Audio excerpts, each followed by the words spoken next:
Well, welcome to the Impactus Podcast. I'm Dean Brenton, and we are here to equip you as men for a life of purpose and godly impact.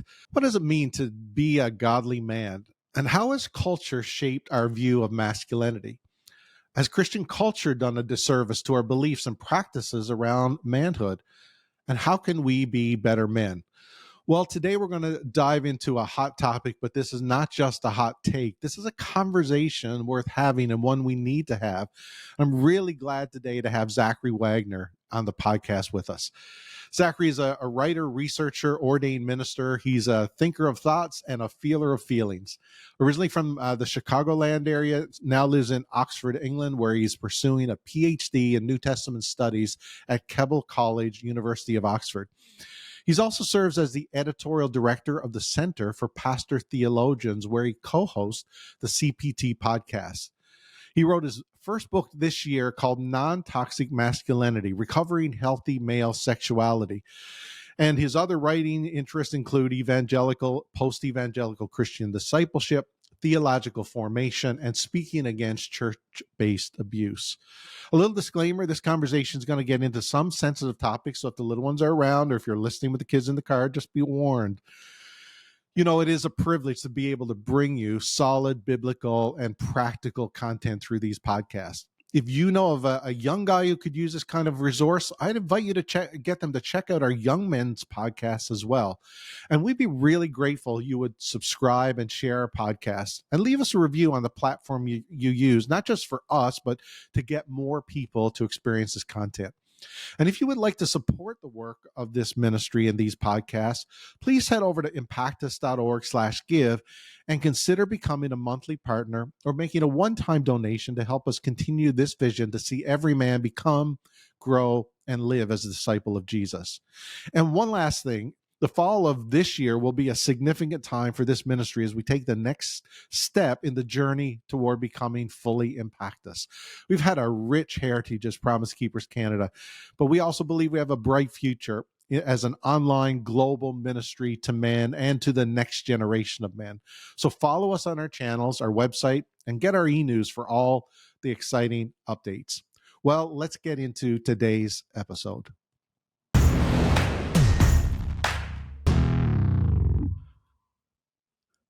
Well, welcome to the Impactus Podcast, Zach. Thank you today for joining us. Looking forward to this conversation. Yeah, Dean, thanks so much. Looking forward to it. Thank you for the invite. And you're coming to us from the UK today, your new home. Yeah, well, yes, new home relative to my lifespan, but my family and I, we've been here for about 3 years now, coming up on it, which seems crazy. Looking back, it was right around the kind of pandemic shift where everything was in limbo, so time can get a little funny. We came over here in the middle of kind of COVID lockdowns and all that, but feels like another world. Kind of the pre-UK for us. It just feels so different. But yeah, we've been blessed to be here for about 3 years and have really enjoyed it. That's awesome. Tell us a little bit more about who you are, your family, and what you're currently doing while you're in the UK. Yeah, so I am Zach Wagner. I grew up in the Chicagoland area, northwest suburbs of Chicago, and lived there my whole life, actually, until moved here to the UK. My wife is Shelby. We have 3 kids. We had 2 when we moved over here, and we got a bonus baby while we were here. That was not part of the plan, but you know how these things go.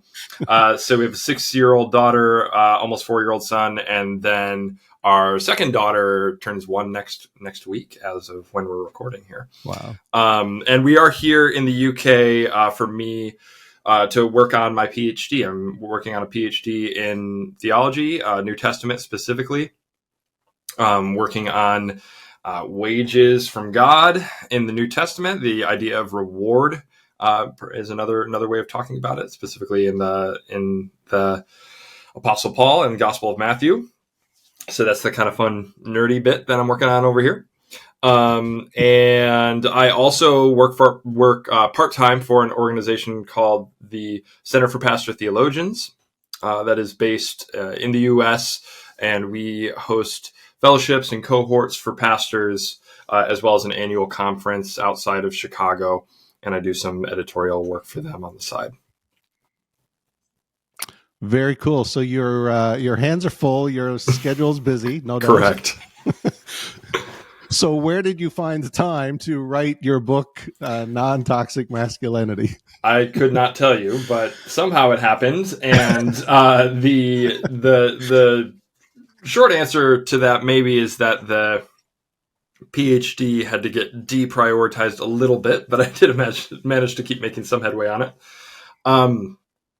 And yeah, I don't know. Here we are on the other side of it, and to some extent, I'm catching up on the PhD. Don't tell my supervisor. Mum's the word. Yep. To write a book is impressive at any point, but to write it in the midst of all you're doing with a young family, that's incredibly impressive. So this is why we want to talk today, to get into a little bit of the content of the book. And it is called Non-Toxic Masculinity. You've had some ringing endorsements and some challenges to it as well out there, but the topic is fascinating and I think super relevant for the time that we live in. I'm coming to you from Canada and the culture around that, Sure. and we've seen it both in the U.S. and probably around the world.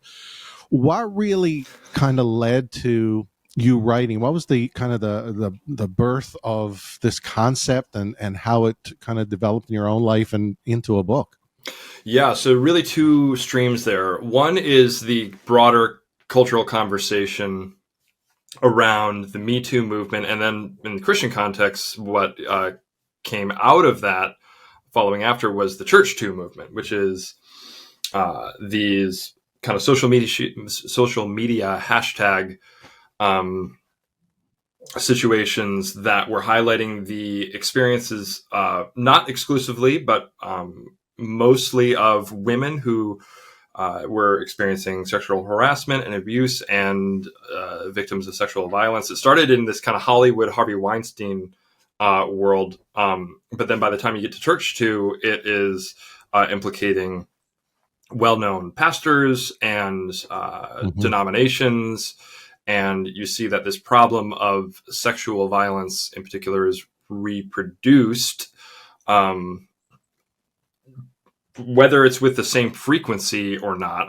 I'm not qualified to speak to that, but the fact that these scandals were appearing in the church as well, I think for many people was greatly concerning. And I certainly count myself among those people where I was really disturbed to see these patterns reproduced in Christian contexts.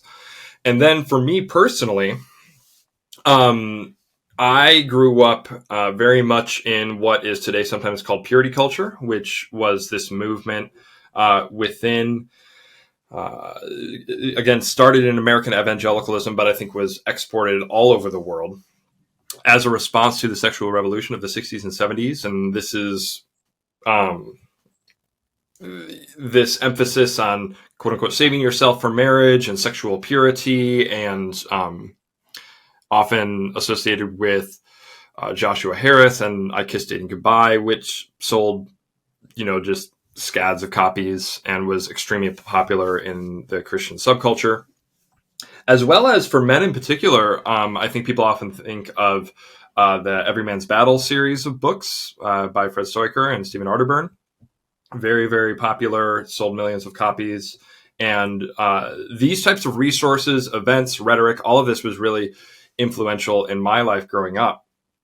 And there have been a lot of critiques of purity culture in retrospect that have highlighted some of its excesses or the places where it perhaps went beyond scripture or missed scripture's emphases, and became really kind of culturally situated. And I talk about that in the book at some length. But one of the central questions and ideas in purity culture was this idea of saving yourself for marriage, or the idea that if you hold off on becoming sexually active as a young person, that will automatically then, if you follow the rules, follow God's design for sexuality, lead to a more fulfilling, satisfying, pleasurable, safe, free experience of intimacy in your future marriage. And as is the case with not an insignificant number of people, my wife Shelby and I found that kind of promise of joyful, shame-free ease in our intimate relationship when we got married, it just didn't materialize. And I think me in particular in certain ways, were left wondering kind of what gives, why isn't this working? Why are we experiencing so much struggle in this aspect of our life? And a huge piece of that we come to find is that my wife is a survivor of childhood sexual abuse in a Christian context, no less. And of course, that complicates any experience of intimacy or just your sexuality going into your adulthood. And these kind of two streams, the kind of personal narrative and then the cultural narrative, came to a head in a certain sense when around the time that we were wrestling with, coming to terms with, grappling with this realization that my wife Shelby, and she's very open about this and gives consent to me sharing about this, her experience of sexual abuse. Around the same time, we were kind of working through that with some therapists and good Christian friends and counselors.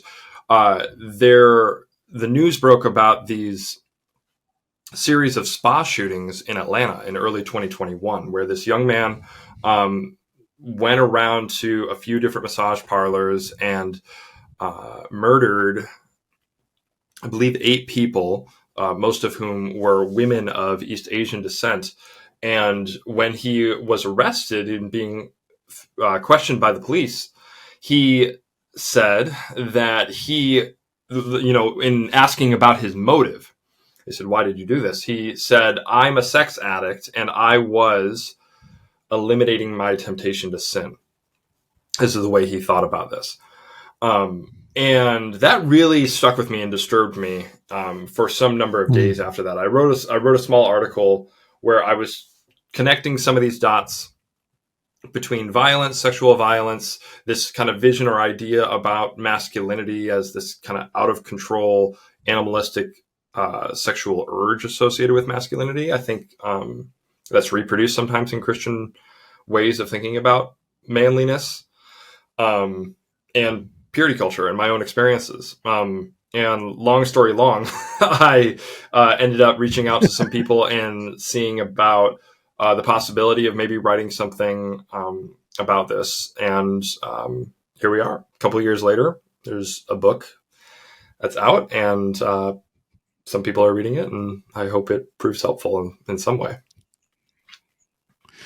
Well, it's a great read, and I hope everyone who's listening will find a copy, because it is a great read for men today, and just to understand the culture that some of this was birthing. Like you talked about purity culture, and I know that well. I was a youth pastor during those times, and those same books and curriculum and kind of things were circulating. Do you think there was ever a tie with that sense of, if you do these certain things, then you'll have like a perfect marriage, perfect relationships? Was there ever a tie in your mind to theologically almost a prosperity kind of gospel in there? If you do certain things, then God's going to reward that? Yeah, I wouldn't have thought that way at the time, but that's certainly, like, I wouldn't have thought in those terms, I suppose. But I think that idea, I think a lot of people picked up on. It wasn't always framed up as, do X and God promises Y. But even without that language, the implication can be really, really strong. That if you really want, and I talk about this in the book, your best sex life, this is the way to get your best sex life. So what it ironically does is it capitalizes on young people's preoccupation with and even idolization of sex, and says God wants you to have that, and the way to get that is to follow this 3-step plan to God's best sex life for you as a believer. And the sex that the world has is actually worse, and God wants you to have even better sex than the people who are indulging in pickup culture or whatever the case may be. And I just don't frankly see that in the New Testament, and and Christian kind of tradition as I have reflected back, and I think that was part of the idea. And I should give credit. There's an author and journalist and editor, Caitlin Beatty. Beatty, actually, I think is how you say her last name. She wrote an article that I cite in my book on this exact question, the Joshua Harris and the Sexual Prosperity Gospel, which was really insightful, and I think helped people see some of these connections and how this idea that God is the kind of genie in the lamp who gives you access to the thing that you really want, in this case, a great sex life, is something different from call to Christian discipleship, it seems to me. That's interesting. We have had Sheila Gregoire on our podcast just very recently, and just dived into some of these same topics and some of the damage it did for those who didn't follow the purity culture rules, and the messaging it sent to them if they messed up, and how far away they were from God's design, and the damage it probably did for so many young people through that. Was purity culture all bad, or was there some good things, some things to redeem in there, that was helpful? Yeah. I mean, and Sheila's done such good work on all of these things, and she's a friend and has been really supportive of my book and my work. So grateful for her. I do think there is a lot to appreciate about the intentions in particular of purity culture and what people, youth leaders and parents were trying to accomplish. It's not an exaggeration to say that the sexual revolution and its immediate aftermath, fallout in the 60s, 70s, and 80s and into the 90s really turned the world upside down. And there was just a sea change of not only behavior, but also attitudes and opinions around human sexuality. And I think it's also important to say that there were real upticks in what you can very fairly describe as human suffering out of wedlock births and single parenthood, and rise in the frequency of abortions and sexually transmitted diseases. And of course, the AIDS epidemic and scare of the late 80s and the 90s and all these things. It, I think, is really fair and good that Christian leaders and parents wanted to commend something different to their kids, wanted to be a force for health and human flourishing in the world. And I think at its best, that's what purity culture was trying to accomplish. And certainly in preserving a historic Christian sexual ethic, what Christians have believed about human sexuality for all of church history, that sex and marriage and children go together, and that when we separate these out from each other, that is contrary to human flourishing. But I define purity culture in the book as not synonymous with traditional Christian sexual ethics, but rather I define it in terms of the theological assumptions, rhetorical strategies, the resources used to commend certain aspects of that traditional sexual ethic.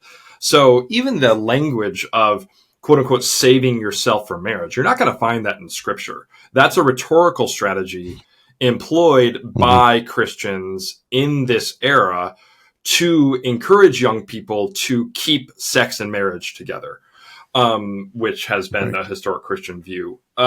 So in as much as, I continue to be a traditional Christian in my sexual ethics in many ways, most ways probably, depending on who you ask, I think the intent of purity culture was very good. And I should also say that there are plenty of people, including people in my family, people that I know very well who are friends, who experience the same kind of exposure to purity culture that I would have, or even perhaps more intense in some cases, and more or less are fine. And it went okay for them. And they don't look back at those experiences as scarring or harmful or damaging, or that by God's grace, they don't feel like they were malformed by some of the rhetorical excesses or ideas associated with purity culture. So it's a mixed bag, Right. but Right. I think there can be a tendency to say, because the intentions were good,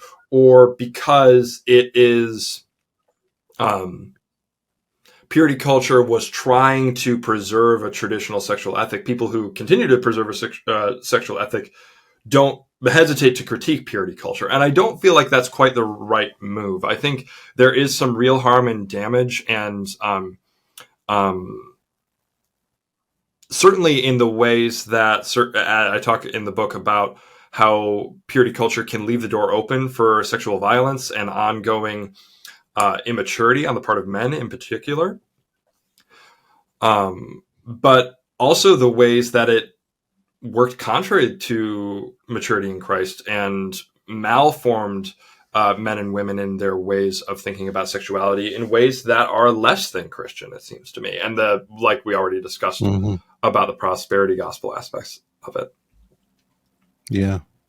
Well, without that kind of critique, it doesn't address the harm that has happened to certain people, and it doesn't give us a good path forward to build a better way and a stronger way that is healthy and holy in a sense. So, which really applies to the overall topic of non-toxic masculinity. So, masculinity is not a negative topic, but it's become a negative topic in many ways. So define for us that and your concept around that and where you feel we need to go. What is non-toxic masculinity, and maybe even juxtapose that with toxic masculinity? Yeah, so toxic masculinity is this buzzword kind of that no one quite knows what it means, and you can look up a definition of it and it'll be something along the lines of cultural attitudes associated with manhood that have to do with being macho or emotionally repressed or aggressive or violent or having to do with sexual conquest or entitlement, whatever the case may be, a bunch of kind of bad and vicious things. What I do in the book is I define it in terms of dehumanization. So the language, the word toxic has in it this idea of poison, something that tends towards death or sickness. And what I'm trying to show there is that, like you just said, it's not wrong to be a man. In fact, it's a wonderful and beautiful thing to be a man created in the image of God. But because of sin, there are ways of living out and expressing that masculinity that do, instead of making us more human, or perhaps another way of saying it, instead of fulfilling the purpose of our humanity, they make us less human, or they make others less human. So I define toxic masculinity as a way of living out male embodiment that dehumanizes others or dehumanizes self. So then non-toxic masculinity, I define in theological terms, almost along the terms of the resurrection and the story of redemption, where non-toxic masculinity is masculinity lived in imitation of and conforming to and union with Jesus, and the uniting with Christ in the death and resurrection, and being renewed into a new type of humanity, a new type of manhood. So it is not a matter of dehumanization, but rather rehumanization. So it is not merely, and of course it's a pithy kind of marketing title. But non-toxic is not, it's not a neutral term in my use of it, at least. I'm trying to commend something positive, something that is life-giving, not only to self as a kind of form of self-fulfillment or self-actualization, but actually rehumanizes others and is a way of living out justice and in the world, and cultivating human flourishing and the cultivation of creation. No, it's good.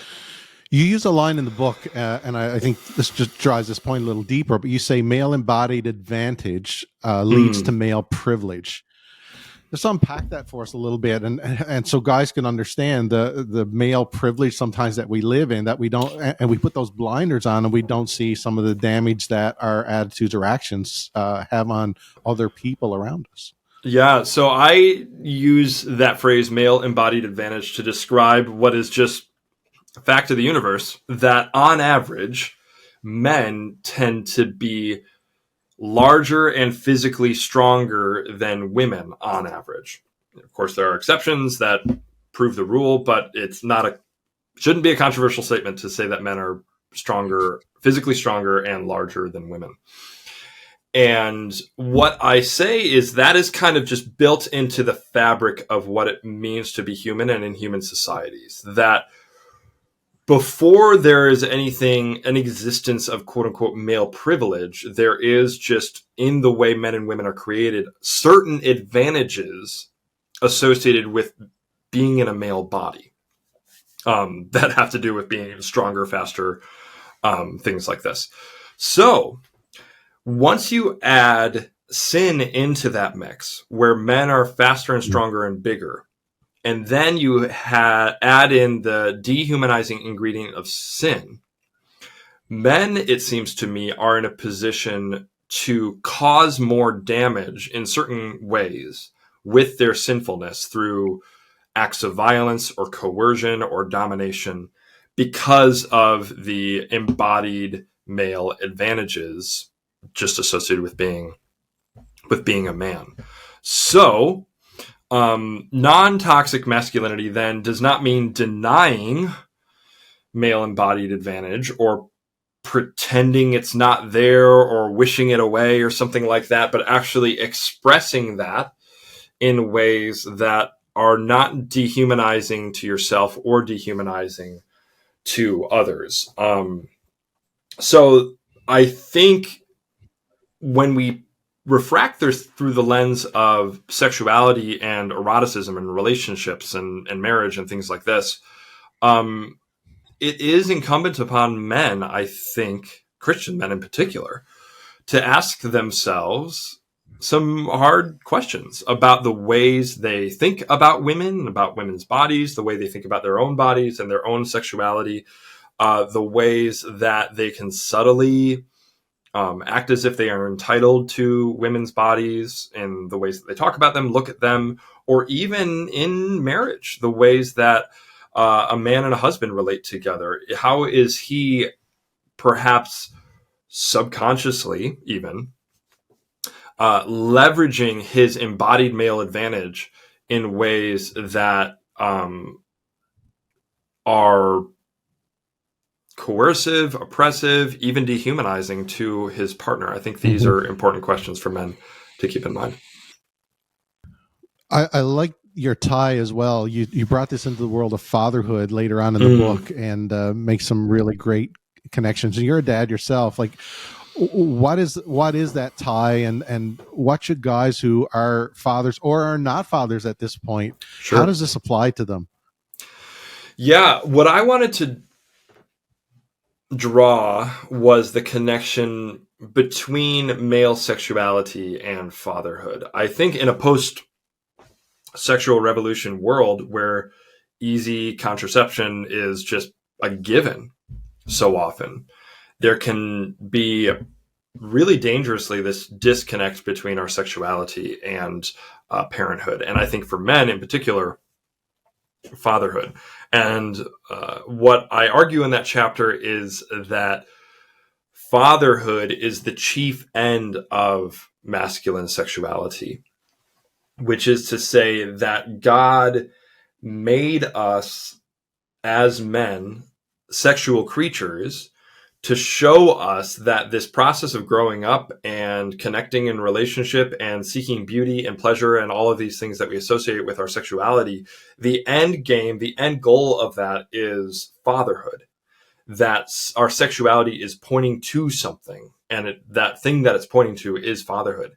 And of course, fatherhood is not about just fulfillment and having a good time or pleasure or even connecting with just one other person sexually. Fatherhood requires massive amounts of self-denial, not merely self-fulfillment.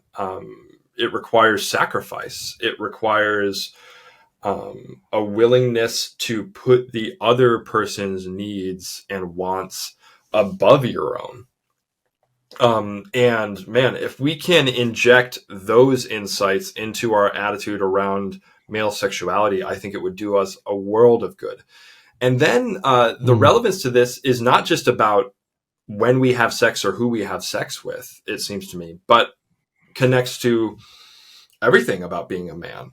And I talk in that chapter about the way that God in the creation narrative splits Ha-Adam, which is the word for the human being, splits Ha-Adam into male and female. And then immediately after that kind of sexual like dimorphism process in the creation of humankind, immediately on the heels of that, God blesses them, says, be fruitful and multiply. So that's the sex and procreation aspect of it. But also says, subdue the earth and rule over it. And it seems to me that our sexuality, this calling of fatherhood, is not merely about literally fathering children, but is about being fathers to creation, being fathers in our work, being fathers in all of our relationships, and having a paternal orientation towards the world. And I think that's so important, because if we do, and I want to say there's a really close connection between the way we define masculinity and the way and fatherhood. Immediate objection to that is, well, what about men who don't have children, or perhaps never will have children, or can't have children, or whatever the case may be? And I want to say fatherhood is not, even in scripture, limited to this literal fathering of literal children. And Paul talks to Timothy, who was his spiritual son, as if he is his spiritual father. And Jesus never had children, but I think we can look at the life of Jesus and see that he had fatherly relationships to many people around him. So I want to create, not just say, well, since not all men can or will become fathers, therefore we should separate that from our definition of masculinity. I actually want to expand our definition of fatherhood to include much, much more than just the literal fathering of children. And I think that has so much, if we can think about our sexuality and our masculinity as its goal being fatherhood, I think that would do us so much good in these conversations. That's a great thought, and I pulled a line actually from that chapter. Every man is called to be a father to the world in his own way. I love that. There's a fathering responsibility and calling for each guy out there that is worth exploring. So, Zach, in the few moments we have left, where can guys go to begin to grow a non-toxic masculinity? Like where's their hope in this conversation and resource, or where can they begin? If they find themselves both weighed down by culture, but maybe even some of their own practices and habits. Where can they start? Yeah. Well, one book that I'll recommend. Well, a couple books I guess I can recommend that come to mind. One, it's called Man Enough by a pastor named Nate Pyle. That I quote him a few times in my book. That's a great place to start in thinking about what does it look like to live in imitation of Jesus, not in this kind of like macho, Jesus was the toughest guy, tough as nails, who ever lived, that can prevail in a lot of Christian resources around masculinity. And he develops this idea of becoming more like Christ is not about becoming more manly, it's about becoming more human. And that book was really influential in my thinking on this, and I'd recommend that. Another book that I think of, and this is particularly for, as I think, I talk about at some length in my book, and I think many men experience their masculinity through this lens of kind of broken sexuality or habits around their sexuality that they want to shake or cause them a lot of shame, or patterns of sin that they want to grow beyond. And on that, I would recommend Jay Stringer's book, Unwanted, which is, I forget the subtitle off the top of my head, but it's something along the lines of how our sexual brokenness shows us our path to healing. And it's a Christian book. Wow. Jay is a therapist, and man, that is the best book on sexual wholeness and healing and sexual addiction that I've read. And I strongly recommend that, particularly if you were formed by this kind of every man's battle narrative, and despite that have found that you continue to struggle or have a hard time around your sexuality as a man, whether single or married. Jay Stringer's book could be really helpful. And then this is cliche, but I really just want to keep coming back to this, is just look at Jesus. And Jesus, of course, is an example, not just for men and masculinity, but for all humanity. But nevertheless, I think it is really instructive for Christian men to look at Jesus and think about the fact that he too was and is an embodied male, just like you. And despite that, was without sin. And what I want to encourage men who are listening to do when they look at Jesus is look hard at the aspects of Jesus that may challenge your assumptions about manliness and masculinity. A lot of people like to say, well, Jesus got angry and he flipped some tables over at the temple. And of course, that's true. We don't want to pretend that didn't happen.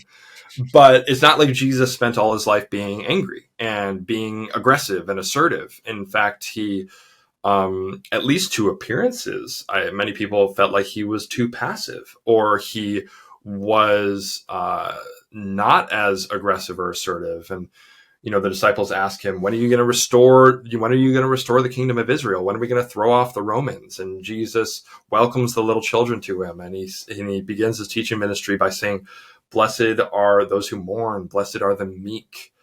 And he tells Peter to put his sword away. And he says, I could, if I wanted to, call for angels from heaven to come and rescue me, but I'm not going to do that. I want myself, I want men in the church to begin, rather than looking at Jesus and kind of assuming and looking for the ways Jesus fits our assumptions about masculinity, maybe set our assumptions about masculinity to the side and then remake our vision of masculinity in the image of Jesus, despite what that may look like. And by the way, sometimes it might appear to be weak and pathetic and meek and mild. But true godly masculinity, I think, includes being willing to at least be perceived as being weak for the sake of others' good, as Jesus did. And that's really good. I'm going to make sure we include those titles in the show notes so guys can track them down. And what a great place to end. Like, let's look to Jesus for our model of masculinity. No better way to end this conversation there. Zach, where can people go to track with you and get a copy of Non-Toxic Masculinity? Yeah, of course, it's available on Amazon. It's published with IVP, so ivpress.com is where you can get it direct from the publisher. As far as keeping up with me, all of my handles, etc., are Zachary C. Wagner, you guys are in Canada, ZACHARY CWAGNER.com. And then I'm also on Twitter and Threads now, that people are rebelling against Elon Musk and going over to Daddy Zuckerberg, I guess. Then you can find me at all those places at Zachary C. Wagner. Oh, fantastic. Zach, thanks for taking this conversation today and sharing with our audience. It is I wish we had a couple more hours to do this because it's so fascinating, but I think there's lots of hope here. There's lots of great things for us to think through. And I hope people do get a copy of the book and just dive deeper into this conversation. And I'll end again, just what a great place to focus our attention on. Let's look to Jesus for what masculinity looks like. That's where the real hope is. So thank you for joining us today, and just God bless you in your continued work, writing, studies, all those things. And we'll look forward to hearing more from Zach Wagner in the future. All right. Thanks so much, Dean. Appreciate you having me on. Thanks for listening to the Impactus Podcast. To learn more about living a life of purpose and godly impact, check out impactus.org.